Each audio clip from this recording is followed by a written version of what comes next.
اپنے آپ کو ذرا بڑا کر کے دکھانا چاہتا ہے جو وہ ہے نہیں. منٹو کے ٹوبا ٹیک سنگھ والا ایک کریکٹر ہے, اوپر دی جانا دی گرگر دی, یہ وہ ہے.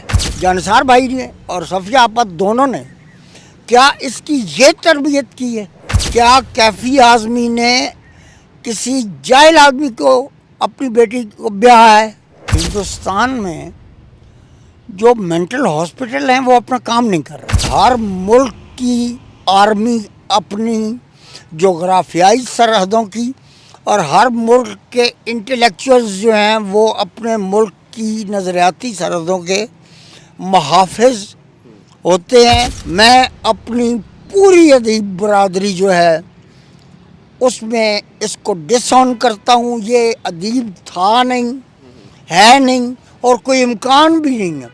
اس کی تو کتاب کا نام تک چرایا ہوا ہے کہ وہ عدیم ہاشمی کی کتاب ہے, ترکش.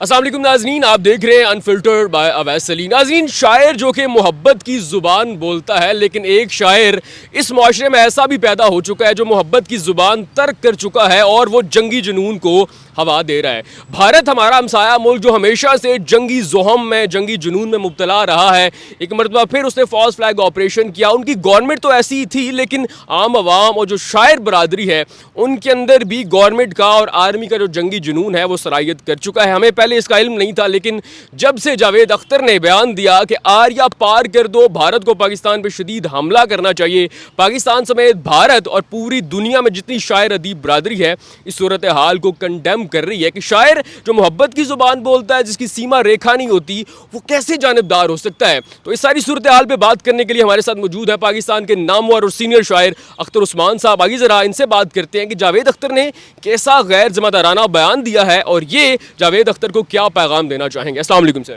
وعلیکم السلام. سر کیسے ہیں آپ؟ اللہ کا شکر ہے, اللہ کا احسان ہے.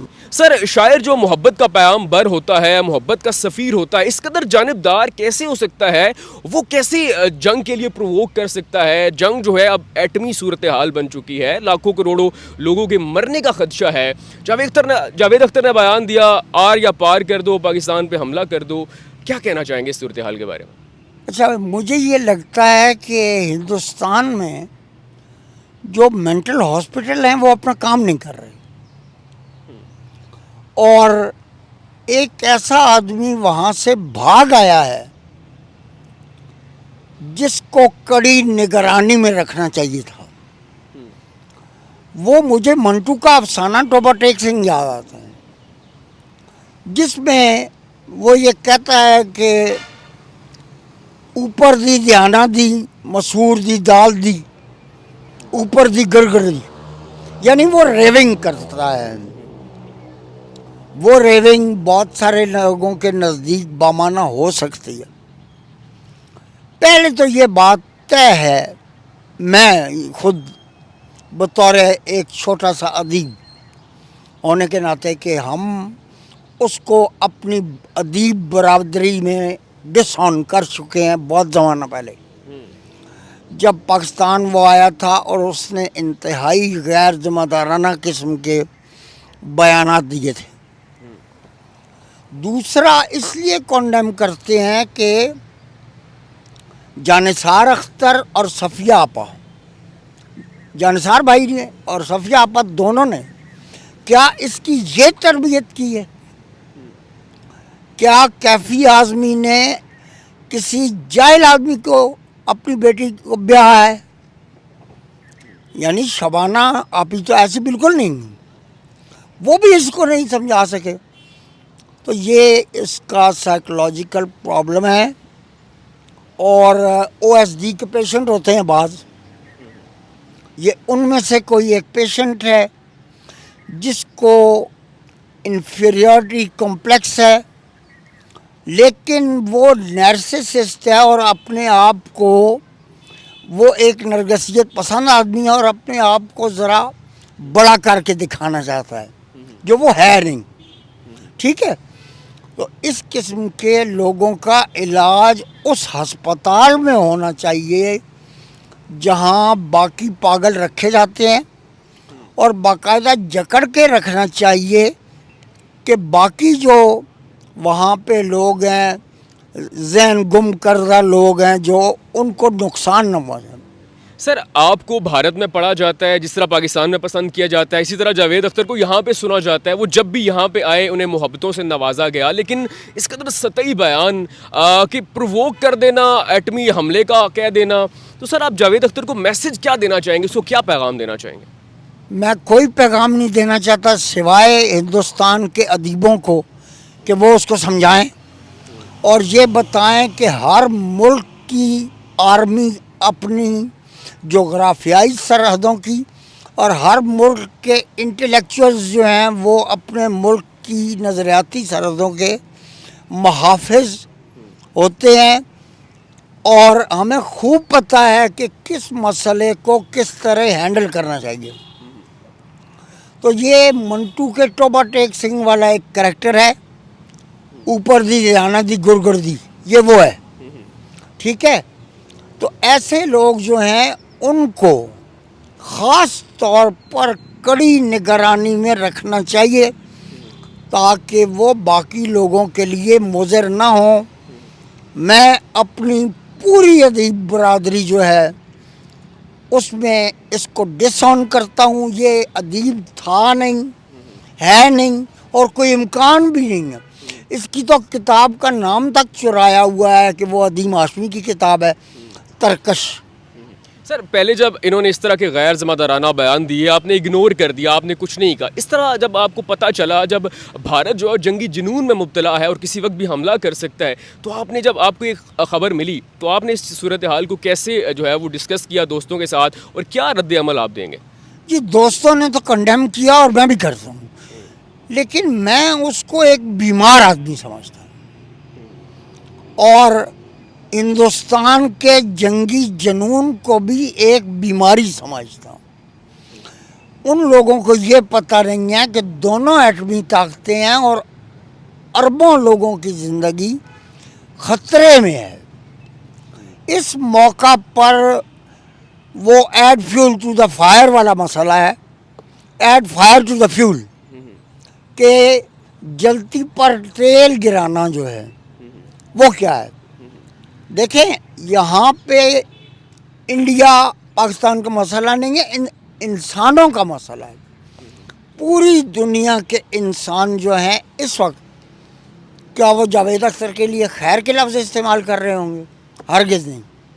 ہوتا یہ ہے کہ جب بھی کسی شخص کو کم توجہ ملے، کم توجہی کا شکار ہو، تو وہ اس طرح کے بیانات دینا شروع کر دیتا ہے. میں اس کو سرے سے کنڈیم کرتا ہوں اور میں یہ نہیں سمجھتا کہ یہ کسی ایسے شخص کا بیان ہے جو ادیب ہے. یہ ایک ایسے شخص کا بیان ہے جو فلموں کے لیے الٹے سیدھے گیت لکھتا رہتا ہے اور فلمیں دیکھنے والے دیکھتے رہتے ہیں اور اس کو چاہتے بھی ہوں گے. میرا کوئی حق نہیں ہے کہ میں ان کو اسے چاہنے سے روکوں، لیکن میں اس کے مداحوں کو، ہندوستان کے ادیبوں کو یہ پیغام دینا چاہتا ہوں کہ دس مین شوڈ بی چینڈ. اس کو زنجیروں میں ڈال کے اس کو رکھنا چاہیے تاکہ باقی جو انسان ہیں وہ اس کے شر سے نہ صرف یہ کہ محفوظ رہیں بلکہ اپنا کام آزادی کے ساتھ اور امن کے ساتھ کر سکیں، کیونکہ ہم امن کی آشا والے لوگ ہیں. سمسیائیں جو ان کی زبان میں وہ ایسی ہیں جو ایک آدمی کو دوسرے آدمی کے قریب کرتے ہیں. یہ LOC جو ہوتی ہے، جو سیما ہوتی ہے، یہ اس لیے نہیں ہوتی کہ جی آپ ادھر سے ادھر اور ادھر سے ادھر نہیں آ سکتے. ہم نے تو ویلکم کیا اور آپ کو پتہ ہے وہ بارڈر کھولا. بھارت میں علیحدگی کی بہت ساری تحریکیں چل رہی ہیں. لوگ اس جبر سے کشمیریوں پہ جیسے اس سے جان چھڑانا چاہتے ہیں، وہ تو خود علیحدہ ہونا چاہتے ہیں. اور بنگال نے کیا کیا آپ کو معلوم ہوگا. تو اس قسم کی صورتحال میں ایک ایسے آدمی کا جو مشہور ہے، چاہے وہ کسی بھی وجہ سے مشہور ہے، یہ بیان داغنا کہ پاکستان پر چڑھ دوڑنا چاہیے اور پاکستان کو خدا نخواستہ خاکم مدان تباہ کر دینا چاہیے اور یہ کر دینا چاہیے اور وہ کر دینا چاہیے، یہ انسانیت کے خلاف ہے۔ سر ایسی صورتحال میں جب دونوں ملک جو جنگ کے دہانے پہ ہے، بطور شاعر اور ادیب، دونوں طرف کے جو شاعر ادیب ہیں، ان کا کیا کردار ہونا چاہیے کہ یہ جو حالات ہیں کول ڈاؤن ہو جائیں؟ ان کا کردار یہ ہونا چاہیے کہ وہ اٹاری آئیں اور ہمارے ادیب واگا بارڈر پر اکٹھے ہو کر امن کے پرچم لہرائیں، فاختائیں جن پر بنی ہوئی ہوں، اور محبت جو ہے وہ عام ہو۔ ہم تو اس کے دائی ہیں محبت کے۔ آپ نے کہا کہ شاعر ادیب محبت کے سفیر ہوتے ہیں، وہ شاعر ہوتے ہیں، اس طرح کے پاگل نہیں ہوتے جو بھاگ کے مینٹل ہاسپٹل سے سیدھا آ کے ایسے بیان داغ دیتے ہیں کہ یہ کر دو وہ کر دو۔ وہاں کے شعراء میں گلزار جیسا کوئی شاعر نہیں ہے۔ یہ تو مطلب یوں سمجھیے کہ جیسے ایک ابتدائی طور پر نو آموز آدمی ہے، جیسے ابھی آئے ہیں آپ اور میں آپ کے سامنے ریونگ شروع کر دوں، ہذیان بکنا شروع کر دوں، یہ اس قسم کا آدمی ہے جو انسنگ جا رہا ہے، جس کو نوٹس نہیں کیا جا رہا، اور اس کو اس بات سے ایک انفیریورٹی کمپلیکس فیل ہو رہا ہے۔